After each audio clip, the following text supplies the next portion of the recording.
Hey guys,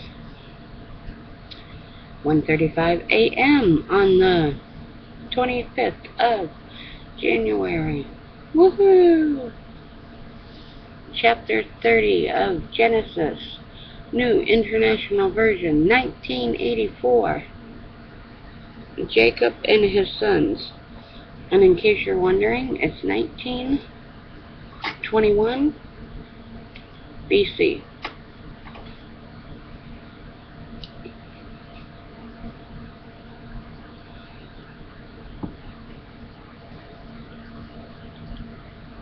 And just in case, before Christ.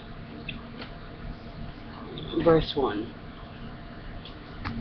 When Rachel saw that she was not bearing Jacob any children, she became jealous of her sister. So she said to Jacob, "Give me children or I'll die." And Jacob became angry with her and said, "Am I in the place of God who has kept you from having children?" Then she said, "Here is Bilhah, my maidservant. Sleep with her so that she can bear children for me, and through her I can build a family." So she gave him her servant Bilhah as a wife. Jacob slept with her, and she became pregnant and bore him a son. Then Rachel said, "God has vindicated me. He has listened to my plea and given me a son." Because of this, she named him Dan. Rachel's servant Bilhah conceived again and bore Jacob a second son. Then Rachel said, "I have had a great struggle with my sister, and I have won." So she named him Naphtali. When Leah saw that she had stopped having children, she took her maidservant Zilphan and gave her to Jacob as a wife. Leah's servant Zilphan bore Jacob a son. Then Leah said, "What good fortune!" So she named him Gad. Leah's servant Zipporah bore Jacob a second son. Then Leah said, "How happy I am! The woman will call me happy." So she named him Asher. During the wheat harvest, Reuben went out to the field and found some mandrake plants, which he brought to his mother Leah. Rachel said to Leah, "Please give me some of your son's mandrake." But she said to her, "Wasn't it enough that you took away my husband? Will you take away my son's mandrake too?" "Very well," Rachel said. He can sleep with you tonight in return for your son's mandrakes." So when Jacob came in from the field that evening, Leah went out to meet him. "You must sleep with me," she said. "I have hired you with my son's mandrake." So he slept with her that night. God listened to Leah, and she became pregnant and bore Jacob a fifth son. Then Leah said, "God has rewarded me for giving my maidservant to my husband." So she named him Ishkar. Leah conceived again and bore Jacob a sixth son. Then Leah said, "God has presented me with a precious gift. This time my husband will treat me with honor because I have bore him six sons." She named him Zebulun. Sometime later she gave birth to a daughter and named her Dinah. Then God remembered Rachel. He listened to her and opened her womb. She became pregnant and gave birth to a son. "God has taken away my disgrace," she said. She named him Joseph.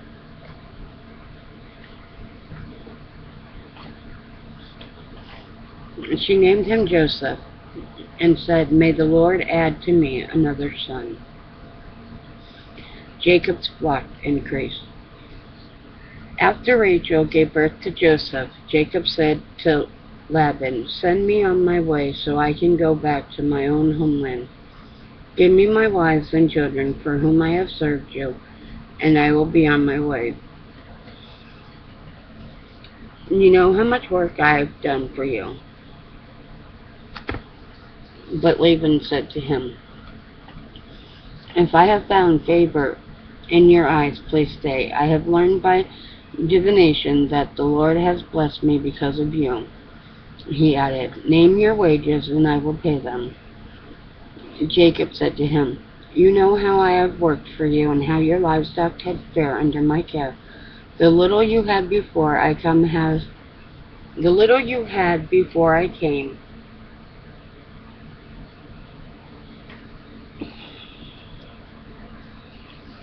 has increased greatly, and the Lord has blessed you wherever I have been. But now, when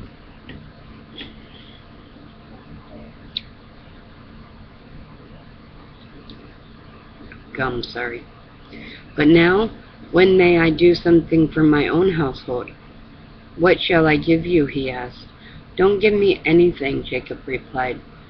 But if you will do this one thing for me, I will go on tending your flocks and watching over them. Let me go through all your flocks today and remove from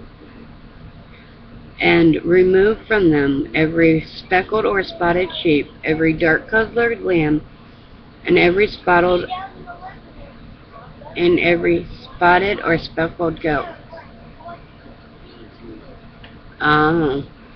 They will be my wages, and my honesty will testify for me in the future.